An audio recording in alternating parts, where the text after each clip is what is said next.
दोस्तों नमस्कार। भारतीय रसोई में मसालों की जगह खास है। कोई भी खाना हो, वेज या नॉन वेज, चुटकी भर मसाला उसके स्वाद में चार चांद लगा देता है। आयुर्वेद में इसके औषधि उपयोग भी बताए गए हैं। इन मसालों से सामान्य सर्दी, बुखार, सूजन और पाचन तंत्र की समस्याओं का इलाज भी किया जाता है। मसाले सिर्फ हिंदुस्तानी रसोई की ही जान नहीं है, बल्कि पूरी दुनिया में हमारी पहचान भी है। भारत दुनिया का सबसे बड़ा मसालों का प्रोड्यूसर, कंज्यूमर और एक्सपोर्टर भी है। अभी हाल ही में भारत के मसालों की चर्चा खास जोरों पर है। हाल ही में हुए एक खुलासे के बाद कुछ खास ब्रांड के मसालों के एक्सपोर्ट में कमी आ गई है। भारत के दो दिग्गज मसालों के ब्रांड एमडीएच और एवरेस्ट मसालों की क्वालिटी पर सवाल उठाए जा रहे हैं। हांगकांग ने इन दोनों ब्रांड्स के कई प्रोडक्ट्स पर रोक लगा दी है। इससे पहले सिंगापुर भी इन पर बैन लगा चुका है। आखिर ऐसा क्यों हुआ? भारत मसालों की दुनिया का बेताज बादशाह रहा है। भारत के मसालों की वजह से दुनिया का ध्यान भारत पर केंद्रित हो गया था एक जमाने में। आखिर तक बने रहें, हम बताएंगे कि किन मसालों को खाने की जरूरत नहीं है, और ये भी बताएंगे कि अगर उन मसालों का सेवन कर लिया है तो वास्तव में क्या करें।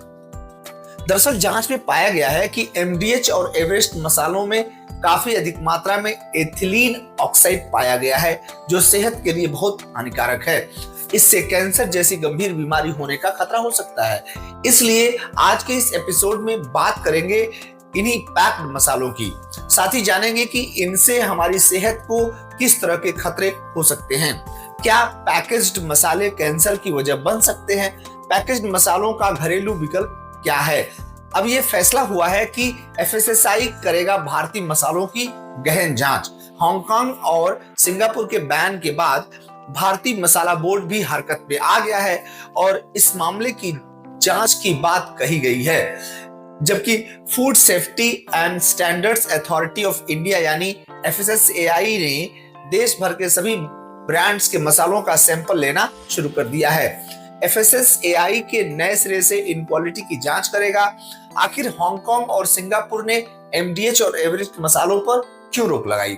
हांगकांग और सिंगापुर ने जांच में पाया कि इन मसालों में हाई लेवल कार्सिनेज एथिलीन ऑक्साइड मौजूद है।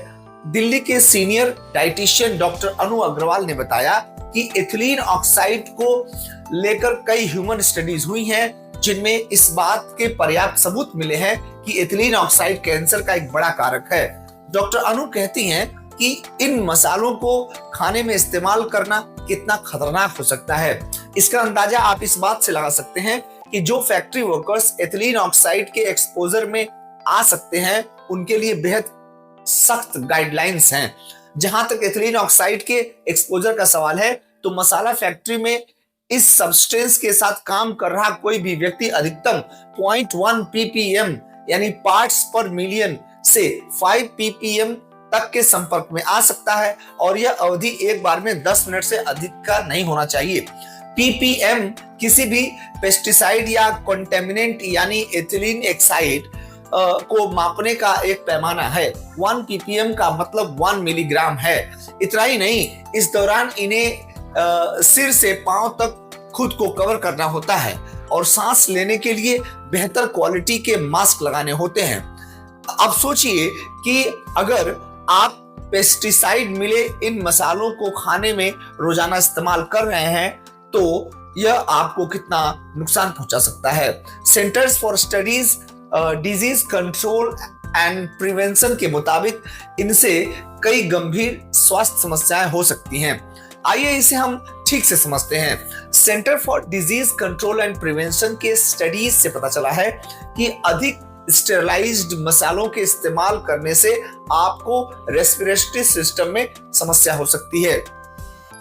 यानी आपको लंग इंजरी हो सकता है, आपको हेडेक हो सकता है, डायरिया, वॉमिटिंग, साइनोसिस आदि की समस्याएं हो सकती हैं। लंबे समय तक इस्तेमाल करने से ल्यूकोमा, लिम्फोमा और ब्रेस्ट कैंसर होने की संभावना है।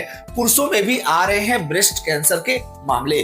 डॉक्टर अनु अग्रवाल एम्स ऋषिकेश के ऑन्कोलॉजी विभाग के बतौर डाइटिशियन काम कर चुकी हैं। वो बताती हैं कि आजकल पुरुषों में भी ब्रेस्ट कैंसर के मामले सामने आ रहे हैं। एक्सपर्ट्स मानते हैं कि इसके पीछे एथिलीन ऑक्साइड एक बड़ी वजह हो सकती है। आखिर मसालों में क्यों करते हैं एथिलीन ऑक्साइड का इस्तेमाल? दरअसल मसाला बनाने वाली कंपनियां एथिलीन ऑक्साइड का उपयोग ई कोली और सैल्मोनेला जैसी बैक्टीरिया और फंगस से फूड आइटम्स को खराब होने से बचाने के लिए करती हैं, क्योंकि इन बैक्टीरिया के संपर्क में आने से मसालों की शेल्फ लाइफ बहुत छोटी हो सकती है। इन्हें लंबे समय तक खराब होने से बचाने के पर रोक के बावजूद ये कंपनियां एथिलीन ऑक्साइड को प्रिजर्वेटिव या स्टरलाइजिंग एजेंट की तरह इस्तेमाल कर रही हैं। आपको ये सुन करके जान करके आश्चर्य होगा कि आइसक्रीम और ड्राई फ्रूट्स भी नहीं है सुरक्षित। ये तो हुए मसालों के स्टरलाइजेशन की बात। इसके अलावा यह उन सभी सूखी चीजों को सुरक्षित रखने के लिए इस्तेमाल किया जाता है जो हवा या नमी के संपर्क में आने से खराब हो सकते हैं। यहाँ तक कि ड्राई फ्रूट्स और आइसक्रीम भी लंबे समय तक सुरक्षित रखने के लिए एथिलीन ऑक्साइड से स्टरलाइज्ड किया जाता है। आप जानते हैं कि कैसे बिना सिगरेट पिए कैंसर से की तरफ लोग बढ़ रहे हैं। डॉक्टर अनु अग्रवाल कहती हैं कि ऐसी बहुत सारी चीजें हैं जिनके स्टरलाइजेशन के लिए एथिलीन ऑक्साइड का इस्तेमाल हो रहा है, जबकि कंपनियां इस जानकारी को रैपर या पैकेट पर नहीं लिखती हैं। इसलिए लोगों को इस बात का इल्म ही नहीं है कि वे बिना सिगरेट या शराब पिए भी धीरे धीरे कैंसर की तरफ बढ़ रहे हैं।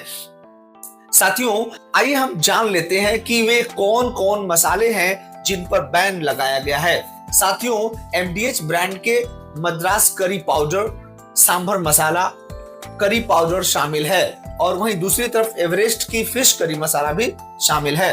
अगर आपने इन मसालों को खा लिया है और आपको अपनी सेहत को लेकर चिंता है तो डॉक्टर से सलाह जरूर लें, पूरा चेकअप कराएं। साथियों, अब बात आती है कि आखिर मसाले कौन से खाएं। साथियों, अगर मसाले खाने हैं तो आप इन्हें घर पर ही बनाएं। बाजार से खरीदी गई किसी भी चीज पर भरोसा करना मुश्किल हो रहा है। हर दिन एक नई स्टडी का खुलासा होता है और जिस पर किसी न किसी ब्रांड के फूड आइटम्स, क्रीम या पाउडर पर हम मसालों का भरोसा करते चले आ रहे थे, वह हमारी सेहत के लिए नुकसानदायक है। ऐसे में बेहतर है कि हम सभी जरूरत के मसालों को घर पर ही तैयार करें। घर पर ही ऐसे मसाले तैयार कर सकते हैं।